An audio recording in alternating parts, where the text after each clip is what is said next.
자, 반갑습니다. 자, 오늘도 이제 축복론이라고 하는 주제로 하나님 말씀을 함께 나누려고 하는데요. 지난 시간에 우리가 출애굽과 복을 보았습니다. 이스라엘 백성들이 이집트에서 400년 동안 종살이를 하다가 그들이 풀려났지요. 하나님께서 이스라엘 백성들 아브라함과 이삭과 야곱에게 하신 그 약속에 따라서 하나님께서 이스라엘 백성들이 이집트에서 고난당할 때 하나님이 이스라엘 백성들을 모세를 통해서 건져내었습니다. 출애굽한 이스라엘 백성들은 홍해를 건너서 시내산에 도착해서 시내산에서 하나님과 언약을 맺었습니다. 우리가 하나님의 말씀을 지키겠습니다. 하나님께서도 우리 하나님이 되어 주옵소서. 이러면서 하나님과 언약을 맺었습니다. 그러면서 하나님이 그들에게 10계명을 주었습니다. 내가 너희를 건져냈다. 너희들은 나의 계명을 지켜라. 너희가 내 계명을 지키면 너희가 복을 받을 것이다. 그리고 나는 너희의 하나님이 될 것이다. 여러분, 출애굽의 복은 구원의 복이었습니다. 하나님께서 종살이하는 노예살이하는 이스라엘 백성들을 노예 생활에서 건져내었습니다. 그리고 그들은 홍해를 건너서 시내산에 도착했고 그 시내산에서 여러분 하나님의 백성이 되었습니다. 두 번째 복이었습니다. 그들이 하나님의 백성이 된 것입니다. 구원받았을 뿐만 아니라 이제 그들은 하나님의 백성이 되었습니다. 주인이 없던 삶에서 우상을 섬기던 삶에서 하나님을 섬기는 삶으로 하나님께서 그들의 하나님이 되어주시는 그런 복을 함께 하십니다. 그들이 광야의 길을 걸어가는 동안 하나님께서 함께 하신다고 약속하셨고 그 약속에 따라서 홍해를 건너게 하셨고 또한 필요한 것을 주셨습니다. 물도 주셨고 만나도 내려주셨습니다. 그리고 하나님께서 이스라엘 백성들에게 이제 사명을 주십니다. 너희는 제사장 나라가 될 것이다. 내가 너희를 불러낸 이유는 이 모든 민족 가운데서 너희들을 본이 되게 하려는 거다. 너희가 하나님의 사명을 받은 자로서 그 이방 사람들에게 하나님을 알지 못하는 사람들에게 하나님의 뜻을 드러내는 삶을 살기를 바란다. 이것이 네 번째 복입니다. 여러분, 이 네 가지 복은 하나님께서 우리에게도 주셨습니다. 예수님 안에서 우리가 구원받았습니다. 우리가 하나님의 백성이 되었고 하나님의 자녀가 되었습니다. 하나님이 우리와 함께 계십니다. 그리고 이 땅에서 우리가 하나님의 제사장으로서 거룩한 제사장으로서 삽니다. 하나님을 공경하고 하나님을 섬기는 가운데 우리 주변의 빛으로 소금으로 나타냅니다. 이것이 하나님이 우리에게 주신 복입니다. 오늘은 이제 레위기의 복을 보고자 합니다. 여러분, 레위기라는 말은 레위인이라는 뜻이죠. 레위인. 레위인에게 주신 글이라는 뜻입니다. 여러분, 근데 사실은 레위인이라는 말이 정확한 이제 성경의 제목은 아닙니다. 원래 히브리어 구약에서 이스라엘 백성들이 불렀던 제목은 와이크라였습니다. 이 와이크라라는 말이 무슨 뜻이냐면 그가 불렀다 그런 뜻입니다. 그가 불렀다. 어디 있어요? 레위기서 1장 1절에 있어요. 하나님께서 모세를 부르시고 어디서? 회막에서. 하나님께서 회막에서 모세를 부르셨다는 말이 있어요. 거기서 이제 하나님이 부르셨다. 하나님이 부르셨다. 그런 뜻으로 이제 와이크라라고 하는 제목을 붙였습니다. 레위기라는 말은 이제 이 히브리어로 된 히브리어로 된 이 구약 성경 레위기가 이집트에나 또 여기저기 흩어져 살고 있던 소위 디아스포라 유대인들을 위해서 헬라어로 번역을 했어요. 그걸 70인역이라고 합니다. 그 70인역을 번역하면서 레위인과 관련된 책이다. 이래서 레위기라고 이름을 붙였어요. 뭐라고요? 레위인과 관련된 책이다. 레위인과 관련된 책이다. 그런 뜻이에요. 그러면 레위기에 뭐가 들어있을까요? 여러분, 레위인과 관련된 것이라면 뭐가 들어있을까요? 제사가 들어있습니다. 여러분, 레위인들이 주로 제사장들이 제사를 주관하고 예배를 주관합니다. 그러다 보니까 이 레위기가 뭡니까? 제사와 관련된 내용이 들어있어요. 그래서 레위기서는 4개로 구분되어 있어요. 4개로. 1장부터 27장까지 있는데 레위기서는 1장부터 27장까지 있는데요. 1장부터 7장까지가 제사가 5개 제사가 나옵니다. 5대 제사라고 해요. 5대 제사. 번제, 소제, 화목제, 속죄제, 속건제 5개의 제사가 나옵니다. 그 각각의 제사 드리는 방법이 다 달라요. 그래서 5개의 제사가 나오고 그다음 8장부터 시작해서 10장까지가 레위인들, 특별히 제사장들의 임직식에 대한 이야기를 합니다. 레위인들 가운데 선발된 제사장들이 어떻게 제사장이 되는지, 어떻게 제사장으로서의 직무를 수행해야 하는지를 보여주고 있는 것이 7장부터 8장까지, 10장까지입니다. 그리고 이제 11장부터 16장까지가 뭐냐 하면 성결, 거룩한 삶을 살아야 되는데, 무엇이 거룩한 것이냐, 무엇이 거룩하지 않은 것이냐를 구분하는 내용이 11장부터 나옵니다. 그래서 정결과 부정결, 무엇이 거룩한 것이고 무엇이 거룩하지 않은 것인가를 설명하고 있는 내용이 11장부터 나옵니다. 그리고 이제 17장부터 시작해서 마지막 장까지가 뭐냐 하면 이스라엘 백성들이 거룩한 삶을 어떻게 살아갈 것이냐, 이 땅에서, 사회에서 어떻게 거룩한 삶을 살아갈 것이냐라고 관련된 이야기를 다루고 있어요. 그래서 여러분, 이 레위기서의 큰 주제는 거룩이라고 하는 것입니다. 거룩이라는 것이 레위기서의 큰 주제입니다. 레위기서 19장 2절에 보면 너희는 거룩하라, 이는 나 여호와가 거룩함이니라 그랬어요. 너희는 거룩해야 된다. 거룩이라는 게 뭐죠? 거룩이라는 게 뭐예요? 그냥 사람들이 박수 치는데 박수도 안 치고 그냥 가만히 있고 그 다음에 아주 근엄하게 있는 게 거룩인가요? 아니죠. 거룩이라는 건 뭐죠? 하나님의 뜻 안에서 살아가는 것입니다. 하나님의 뜻 안에서 하나님의 말씀대로 살아가는 것이 거룩함인 것입니다. 거룩하신 하나님, 그 하나님께서 우리에게 거룩함을 요구합니다. 하나님은 죄를 미워하시고 그리고 죄와 담을 쌓으십니다. 그리고 그의 백성들을 불러서 너희들도 죄를 미워하고 하나님의 말씀대로 살아가라. 그런데 여러분, 레위기서에 보면 이제 중요한 장이 있습니다. 그것이 16장입니다.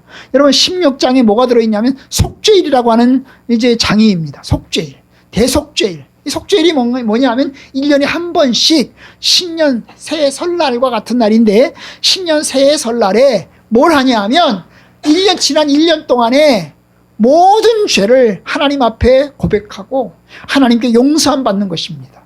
그리고 이제 어떻게 하죠? 새 마음으로 시작하는 것입니다. 속죄제를 드리면서 하나님 앞에 우리의 모든 죄를 양에게, 염소에게 전가해서 그 염소와 양을 하나님께 제물로, 그리고 광야로 내쫓아서 버리면서 하나님 앞에 새 마음으로 시작하는 그런 절기가 바로 속죄일인데요. 이 속죄일에 관한 절기가 16장에 나오는 걸 볼 수 있어요. 그 말은 뭐냐면 우리가 거룩한 삶을 살아야 되는데 우리가 연약하다는 겁니다. 연약하다는 거예요. 연약하지 않으면 속죄일이 있을 필요가 없죠. 그런데 우리가 연약한 거예요. 연약하다 보니까 죄를 지어요. 죄를 짓다 보니까 어떻게 해요? 이 죄 문제를 해결해야 돼요. 그래서 하나님 앞에 속죄일을 통해서 예배하고 제사 드리면서 우리의 죄를 고백하고 새롭게 새 출발하는 것입니다. 그래서 이제 성도들의 삶은 속죄일을 통해서 죄를 용서받고 그리고 다시 한번 새로운 삶을 이제 서약하면서 살아내야 하는 것입니다. 그러면 레위기서 16장 우리가 읽었는데요. 이 16장은 레위기서의 결론과 같습니다. 아니, 레위기서의 결론일 뿐만 아니라 언약의 결론이기도 합니다. 하나님께서 이스라엘 백성들에게 레위기서의 규례를 말씀하신 다음에 26장에 보면 축복과 저주를 이야기합니다. 오늘 보면 이제 우리가 축복에 관한 내용만 읽었어요. 3절부터 시작해서 13절까지 축복에 관한 내용만 읽었습니다. 한마디로 말하면 뭐죠? 순종하면 복이라는 거죠. 너희들이 내 규례를 잘 지키면 내가 너에게 복을 주겠다. 내가 너에게 복을 주겠다. 그럼 반대로 뭐예요? 하나님의 말씀을 지키지 않으면, 규례를 지키지 않으면 내가 너에게 벌을 내리겠다. 이것이 14절부터 시작해서 마지막 절까지입니다. 그래서 이제 이 축복과 저주 혹은 상과 벌, 이렇게 두 개의 내용이 26장에 나와 있습니다. 그런데 여러분, 26장을 보면 신명기 28장과 똑같습니다. 28장과 똑같아요. 다만 다른 게 뭐냐? 신명기 28장이 훨씬 더 길어요. 훨씬 더 길어요. 특별히 저주에 대해서 더 많이 길어요. 저주에 대해서. 여러분, 이게 레위기서는 26장이 몇 절까지 있습니까? 26절이 한 45절, 46절까지 있잖아요. 그죠? 45절, 46절까지 있죠. 그런데 이 신명기로 가면 그것이 60절 이상 넘어갑니다. 그래서 훨씬 더 길어요. 훨씬 더 길어요. 그런데 또 뭐가 다를까요? 듣는 사람이 달라요. 여러분, 레위기서를 듣는 사람은 이 이집트에서 태어난 사람들이에요. 이집트에서 태어난 사람들이 들어요. 그리고 신명기서 28장에서 듣는 사람들은 광야에서 태어난 사람들이에요. 그래서 이제 이 신명기하고 레위기서의 중간에 뭐가 있냐면 민수기가 있어요. 그 민수기가 무슨 내용을 다루고 있냐면 40년을 다루고 있네요. 40년. 여러분 40년 전의 상황이 레위기고 40년 후의 상황이 신명기인 것입니다. 레위기서는 출애굽 세대에게, 신명기는 광야 세대에게 주신 말씀입니다. 그래서 민수기에서 세대 교체가 일어나고 40년의 광야 생활, 일명 뺑뺑이라고 도는데요. 이 뺑뺑이 도는 생활이 나타나는 것입니다. 그러면 오늘 이제 이 26장 오늘 본문을 살펴보겠습니다. 우선 레위기서는 누구에게 주신 말씀이죠? 하나님의 백성에게 주신 말씀입니다. 26장 1절 너희는 자기를 위하여 우상을 만들지 말지니 조각한 것이나 주상을 세우지 말며 너희 땅에 조각한 석상을 세우지 말고 그에게 경배하지 말라. 나는 너희 하나님 여호와임이니라. 나는 너희 하나님 여호와임이니라. 여러분 누구에게 주신 말씀이죠? 이스라엘 백성들에게. 이스라엘 백성들이 누구죠? 하나님의 백성입니다. 하나님께서 이스라엘 백성들을 자기 백성으로 삼고 너희는 내 백성이니 내가 구원한 내 백성이니 너희는 하나님의 말씀을 지켜야 한다는 거예요. 이스라엘 백성들은 광야에서 시내산에서 하나님과 언약을 맺으면서 충성하겠다고 다짐했습니다. 하나님께서 이스라엘 백성에게 충성하라고 명령하셨죠. 10계명을 주면서 하나님께서 충성하라고 하나님의 말씀대로 순종하라고 명령하셨습니다. 이제 이스라엘 백성들은 하나님과 언약을 맺어서 하나님의 백성이 되었습니다. 이제 우리가 평생 동안 하나님 말씀 따라 살겠습니다. 마치 요즘 식으로 하면 세례받은 것입니다. 세례받고 내가 예수님을 평생 동안 믿겠습니다. 작정한 것입니다. 내가 하나님 백성이 되어서 이제 죽을 때까지 예수 믿고 살겠습니다. 작정한 것입니다. 바로 이 작정한 주의 백성들에게 하나님이 성막을 주셨습니다. 성막이라는 게 뭐냐? 하나님의 집이에요. 요즘 말하면 성전이죠. 예배당이죠. 예배장. 그런데 하나님의 집입니다. 그 집 안에 뭐가 있어요? 법궤가 있고 그 안에 하나님을 예배드리는 공간이 있는 것입니다. 그래서 그곳에서 하나님이 머무시고 또한 이스라엘 백성들에게 그 성막을 통해서 하나님의 말씀도 들려주시고 하나님께 예배도 드리고 그러면서 성막 중심으로 그들이 살아가게 됩니다. 이제 축복의 대상, 하나님의 말씀의 대상은 누구냐? 바로 주의 백성입니다. 여러분 주의 백성이 하나님의 말씀대로 살면서 하나님의 복을 받는 것입니다. 여러분 하나님 백성으로 사는 거 힘들어요. 주의 백성으로 하나님 말씀 따라 사는 거 힘들어요. 그런데 뭐가 있어요? 하나님의 축복이 있습니다. 여러분 성도의 자녀로 살아가는 것, 목사님의 자녀로 살아가는 것, 또 권사님의 자녀로 살아가는 것 힘들어요. 왜냐하면 교회 가기 싫어도 가야 될 때가 있거든요. 그렇죠? 뭐 교회를 떠나고 싶어도 못 떠날 때가 있거든요. 그래서 이제 힘들어요. 그런데 여러분 축복도 있는 것입니다. 주일날 놀러 가고도 싶고 또 꼭 교회 가야 되나 이런 생각도 합니다. 그런데 여러분 하나님의 말씀대로 주의 자녀로 살아가는 것이 진정한 축복인 것입니다. 하나님 백성으로 사는 것이 고달프고 피곤하긴 하지만 하나님의 축복인 것입니다. 바로 레위기서 26장이 그걸 이야기하는 거예요. 너희가 하나님의 계명을 지키는 것이 고달프고 힘들다. 하지만 너희가 하나님의 계명을 지키는 것이 너희에겐 축복이 될 것이다. 축복이 될 것이다. 반대로 여러분 저주도 나오죠. 그런데 너희가 내 계명을 안 지키면 내가 그냥 놔둘 거야. 너희가 내 계명을 안 지키면 내가 너희에게 벌도 내릴 거야. 매로 때리기도 할 거야. 징벌하기도 할 거야. 병도 줄 거야. 결국 이방인들에게 붙들려 가서 포로로 잡혀가는 일도 경험할 거야. 경험할 거야. 그러면서 말하기를 뭡니까? 그러니까 너희들은 내 계명을 잘 지켜야 돼. 이런 것입니다. 여러분 그래요. 이 하나님의 상과 벌은 누구에게 주신 것입니까? 주의 백성에게 주신 것입니다. 그러면 이방인들에게는요. 여러분 하나님을 모르는 이방인들은 이 율법과 아무런 관계가 없잖아요. 그렇죠? 가나안에 살고 있는 사람들은 이 율법과 아무런 관계가 없어요. 광야뿐만 아니라 가나안뿐만 아니라 모압, 그 다음에 이슬람 혹은 다른 지역에 살고 있는 사람들은 이 언약과 아무런 관계가 없잖아요. 그럼 그들에게는요. 여러분 그들이 우상 숭배하는 거 당연하잖아요. 그런데 하나님이 그냥 내버려 두세요. 하나님 백성들이 우상을 숭배하면 하나님이 징벌하세요. 그런데 하나님 백성이 아닌 이방인들이 우상 숭배하면 하나님이 그냥 내버려 두세요. 아니 뭐 이딴 게 있어. 아니 하나님 백성들은 우상숭배하면 하나님이 때리고, 그 다음에 하나님 백성이 아닌 사람이 우상숭배하면 그냥 내버려 두는 거예요. 뭐 이딴 게 있는 것 같습니까? 그런데 여러분, 이것이 하나님의 사랑입니다.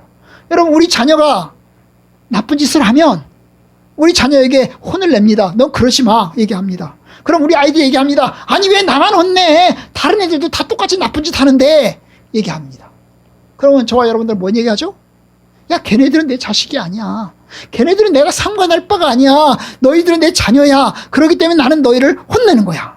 맞습니까? 맞습니까? 맞죠? 맞죠? 그렇습니다.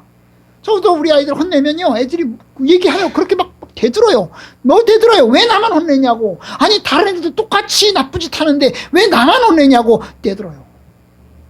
그런데 여러분, 내 자녀니까요. 내 자녀니까요. 그러면 여러분, 이방인들은 그러면 우상숭배해도 하나님이 그냥 놔두고, 안식일 안 지켜도 그냥 놔두고, 그 다음에 뭐 나쁜 짓 해도 그냥 놔두고 그냥 살게 합니다. 그냥 살게 합니다. 그런데 여러분, 하나님이 영원히 살게 하지 않습니다.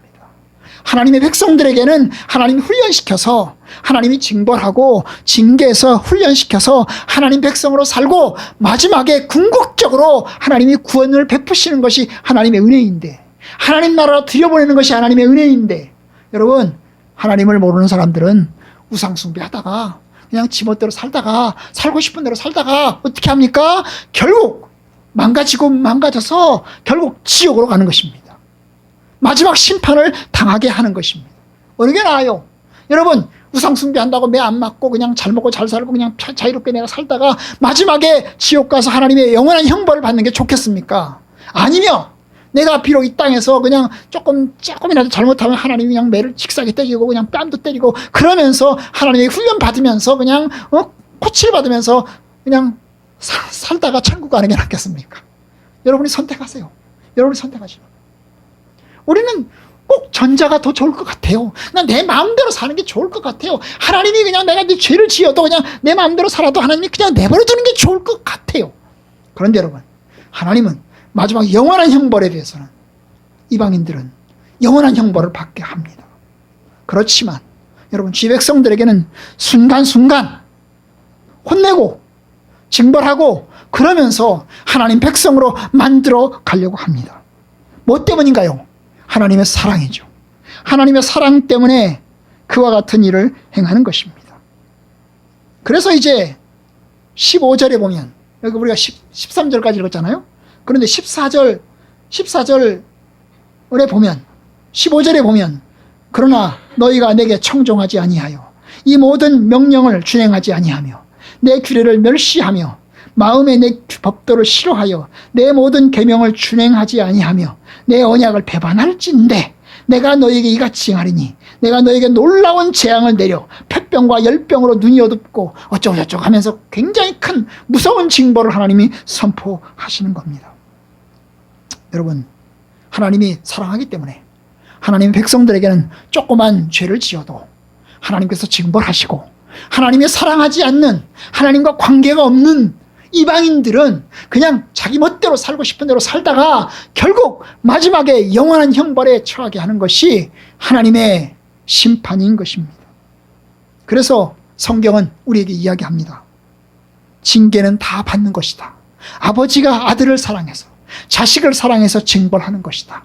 그러니 하나님의 징벌을 어렵게 여기지 말고, 고깝게 여기지 말고 기쁘게 받아들여라. 만약 너희가 징벌이 없다면, 징계가 없다면 하나님의 자녀도 아니요 사생자일 것이다. 그러니 하나님의 징계를 가볍게 여기지 말아라고 히브리서에서 우리에게 말씀하셨습니다. 그러니까 여러분, 세상 사람들은 결국 뭐예요? 축복이 없는 거지요. 우상숭배하고 그 다음에 자기 하고 싶은 대로 살다가 결국 뭡니까? 하나님의 영원한 형벌을 받는 거예요. 그들은 축복이 없습니다.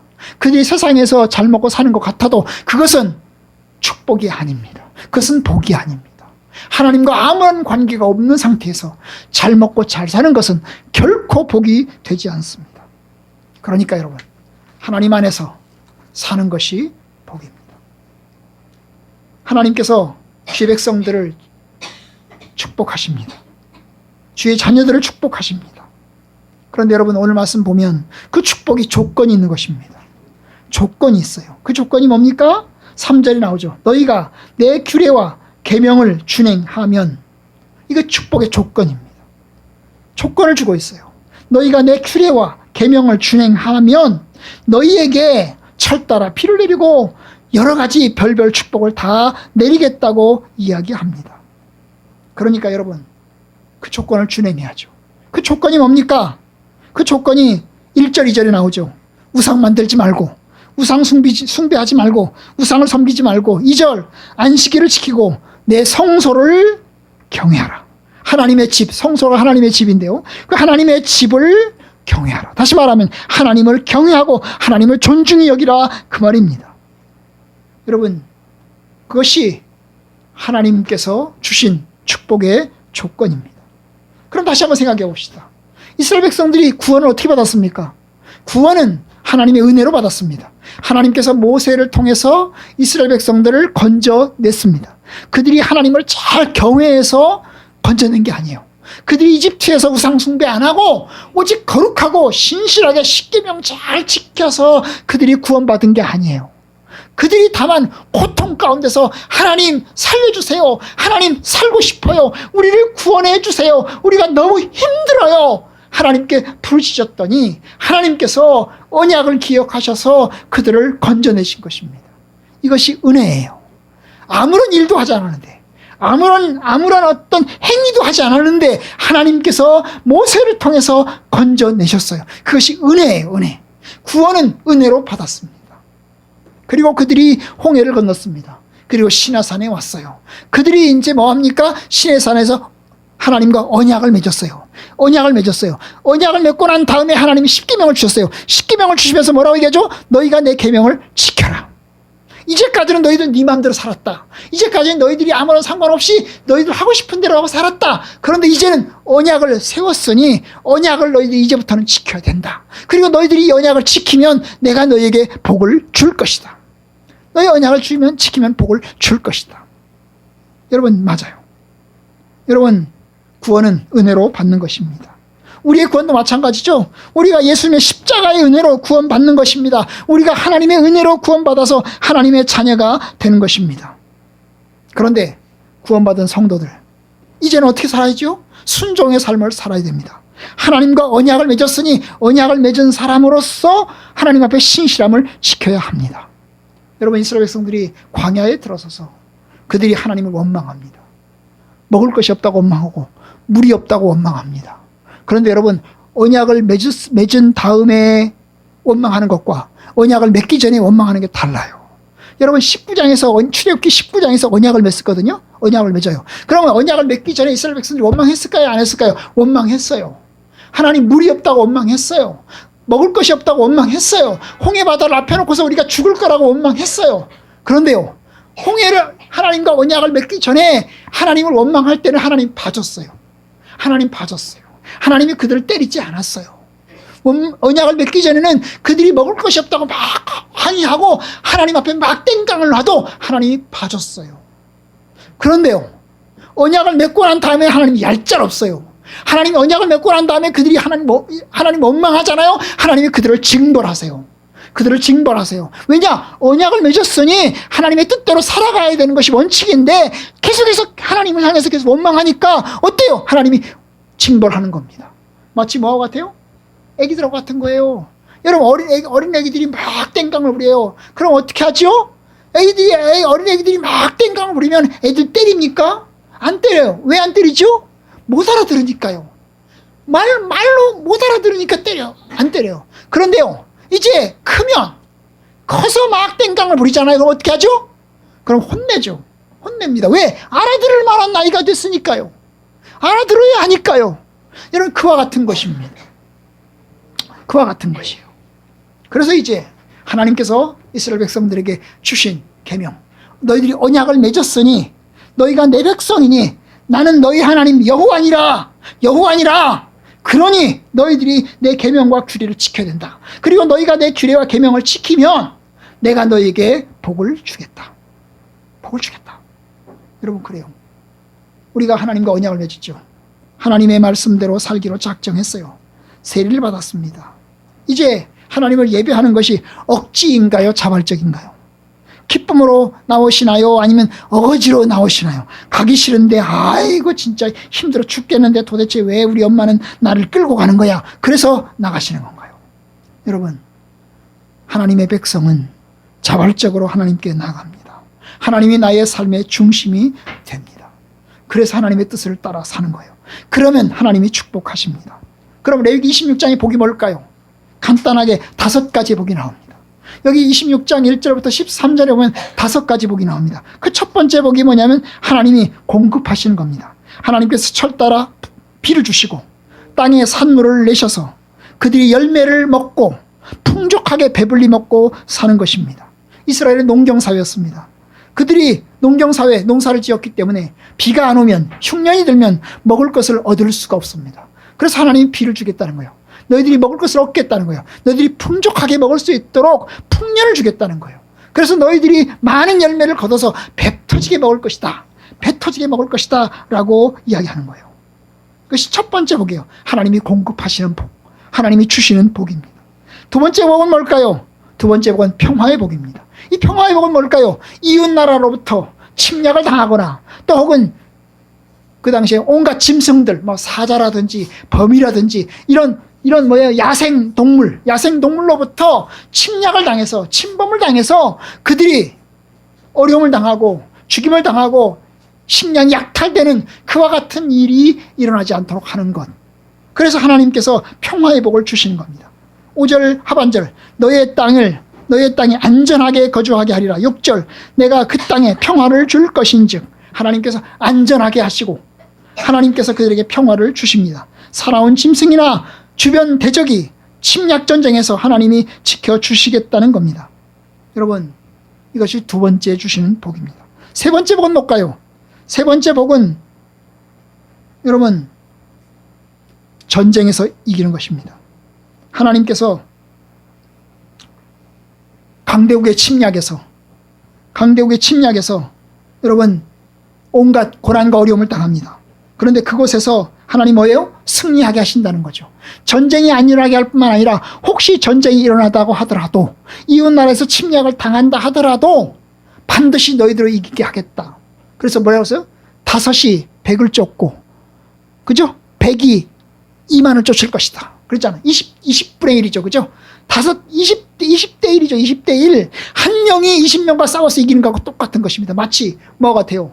요새 참교육 넷플릭스 드라마가 유행이잖아요. 그죠? 보니까 아주 그 주인공이 뭐 깡패들하고 싸우는데 몇십 명하고 싸워서 이겨요. 세상에 그런 일이 어떻게 가능합니까? 영화니까 가능하지요. 예? 근데 그와 같은 얘기를 하는 거예요. 너희들 한 명이 20명과 싸워서 이기게 될 것이다.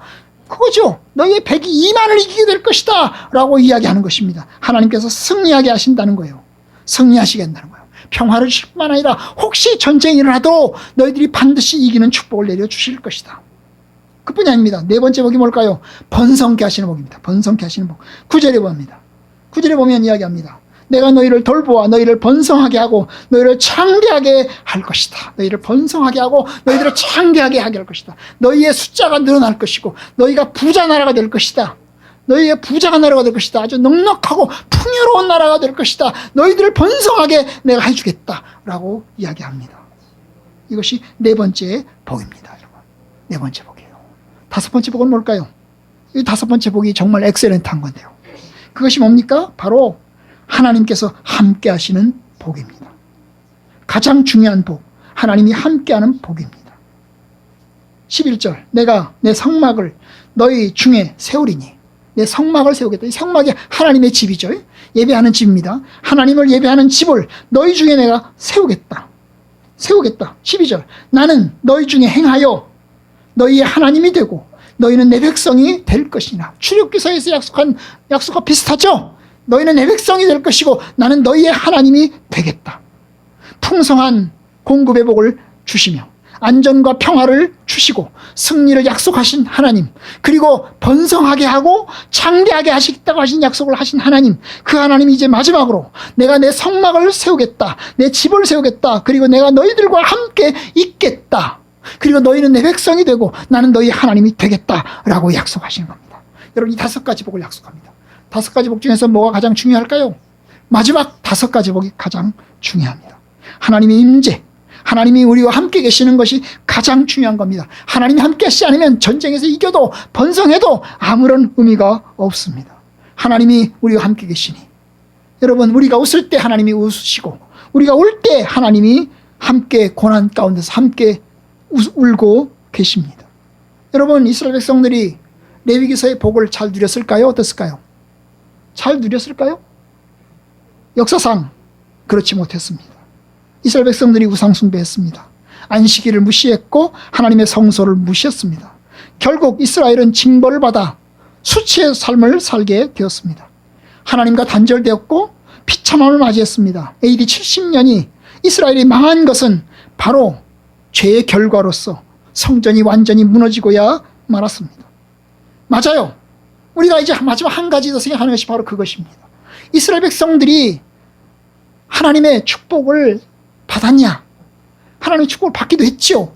솔로몬 때처럼 다윗 솔로몬 때 가면 엄청나게 축복을 받습니다. 그런데 그것이 잠깐이에요. 그리고 난 다음 어떻게 합니까? 이스라엘은 남북으로 쪼개지고 험난한 생활을 삽니다. 그러다가 결국 아시리아에 의해서 북쪽이 망하고 바벨론 제국에 의해서 남쪽이 망하고야 맙니다.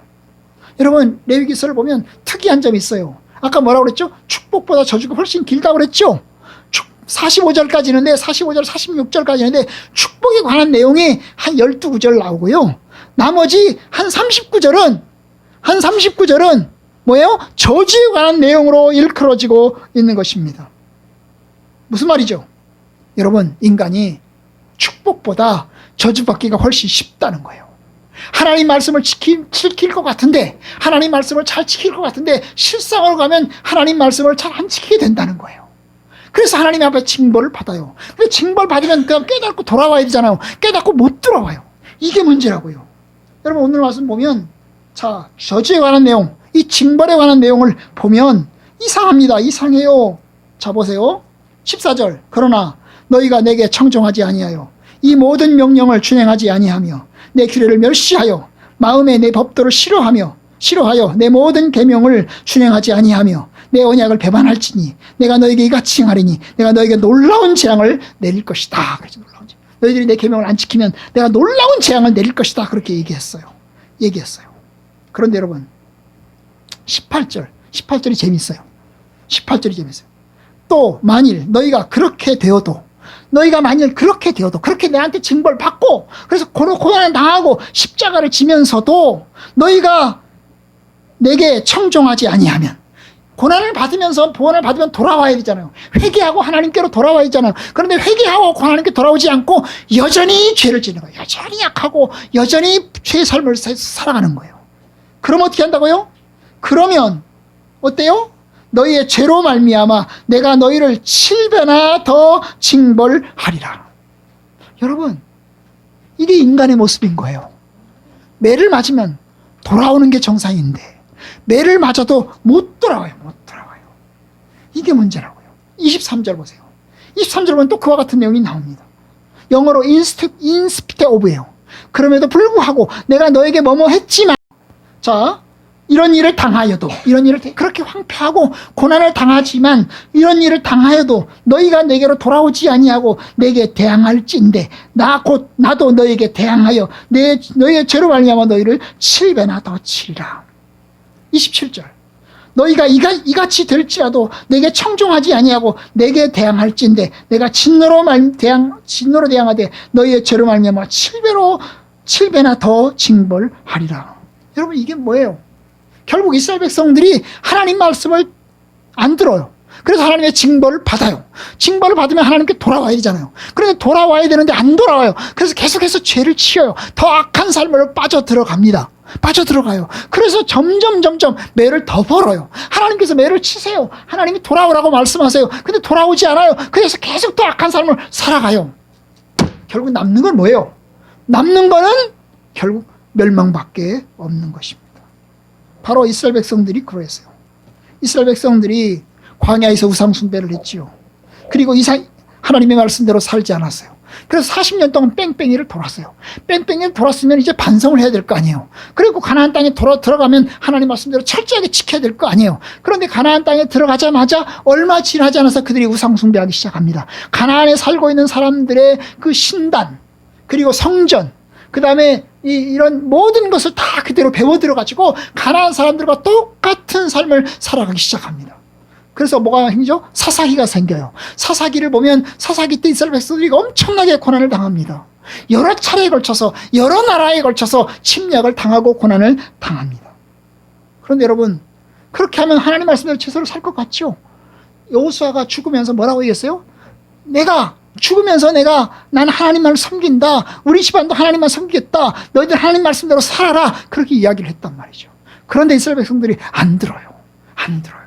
얼마나 완악한지, 얼마나 교만한지 말을 안 들어요. 그래서 어떻게 합니까? 하나님이 축복해 주시다가 또다시 징벌을 내려요. 징벌을 내려서 결국 그 징벌 때문에 어떻게 합니까? 이스라엘 나라가 남북으로 나눠지죠.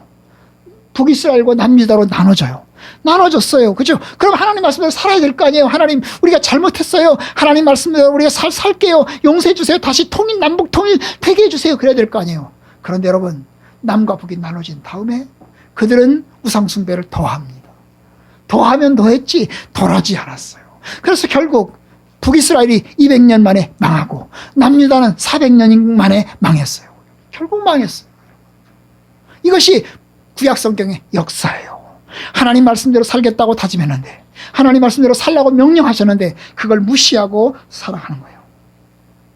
결국 받을 것은 복보다 저주가 더 많다는 것을 현실적으로 보여주게 됩니다. 여러분, 이 말씀 보면서 우리가 하나 배우는 게 있어요. 그게 뭘까요? 우리도 약하다는 거예요. 그들만 약한 게 아니라 우리도 약해요. 우리도 연약해서 우리도 우상숭배하고 하나님 말씀 따라 살지 않고 하나님의 뜻을 거슬러서 살기를 희망합니다. 그래서 우리가 예수님의 십자가가 필요하고 성령님의 은혜가 필요한 것입니다. 하나님이 우리의 연약함을 아시고 예수님을 보내서 우리를 은혜로 구원하시고 또한 성령님을 우리에게 보내서 성령께서 우리와 동행하시면서 우리에게 계속해서 권고하고 책망하시는 겁니다. 결국 우리가 마지막 때에 영생의 복을 받도록, 마지막 때에 하나님 나라에 들어가도록 할 때까지 우리를 계속해서 하나님이 징벌하고 책망하고 권고하실 것입니다. 여러분, 저와 여러분 하나님의 백성입니다. 하나님의 영원한 백성입니다. 하나님께서 우리의 하나님이 되십니다. 이제 우리가 영생의 복을 받을 것입니다. 그 영생의 복을 받기까지 때로는 책망도 받을 거고 고난도 받을 것입니다. 그러면 그때마다 하나님께 돌아서시고 하나님의 뜻 안에 서시고 하나님의 임마누엘, 우리와 함께 계시는 예수님을 확인하시면서 우리가 주님의 뜻 가운데 서기를 바랍니다. 여러분, 성령님이 우리 안에 계세요. 주님의 교회 안에 계세요. 우리의 최고의 복은 하나님 안에 있는 것입니다. 하나님을 예배하며 하나님의 뜻대로 사는 것이 복입니다. 아멘? 아멘. 평생 동안 주님의 뜻대로 살기를 바랍니다. 혹시 고난이 오면 하나님께 돌아서서 하나님, 잘못했어요. 하나님이 나를 사랑하셔서 책망 주시네요. 내가 주의 뜻대로 살겠습니다. 라고 돌아서서 걸어가는 주의 성도들 되기를 주의 이름으로 축복합니다.